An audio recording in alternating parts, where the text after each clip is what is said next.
আজকে হলো 12ই মে। আজকে সকাল সকাল ঘুম থেকে ওঠার পর আমাকে এমন কিছু দেখতে হবে সেটা আমি কল্পনাতেও ভাবিনি।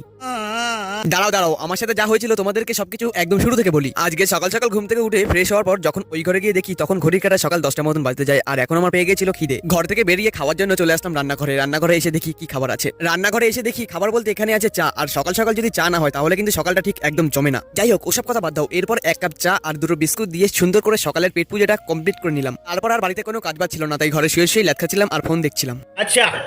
এরপর সকালের মেন খাবারটা খেয়ে নিলাম, আর আজকের আমার সকালের খাবারের মেনু ছিল ভাত আর মাছের ঝোল। ঘড়ির কাঁটায় তখন রাত 7টার মতন বাজতে যায়, আর তখন আমি বাড়ি থেকে বেরিয়ে পড়লাম একটু স্টেশন যাওয়ার জন্য। কিন্তু স্টেশন যাওয়ার পর আমার সাথে এমনটা হবে সেটা আমি কখনো ভাবিনি। স্টেশন এসে আমি এমন ভাবে ফেসে যাবো সেটা আমি কখনো ভাবিনি। এখন ব্যাপারটা হচ্ছে এখানে প্রায় আধা ঘন্টা ধরে রেল গেট পড়ে আছি, আর সেই কারণেই এতটা জ্যাম। এই জ্যাম থেকে আমি কিছুতেই বেরোতে পারছিলাম না গাড়ি নিয়ে। তারপরে তো আস্তে আস্তে বেরিয়ে পড়লাম। কষ্টের কথা তোমাদেরকে আর কি বলবো, স্টেশন এসেছিলাম একটু ঘুরতে আর আমার সব সময় চলে গেল পুরো এই জ্যামে। যাই হোক আজকের মিনি ব্লগটা কেমন লাগলো অবশ্যই কমেন্ট করতে পারো না। মিনি ব্লগটা যদি ভালো লাগে একটা লাইক করে চ্যানেলটিকে সাবস্ক্রাইব করে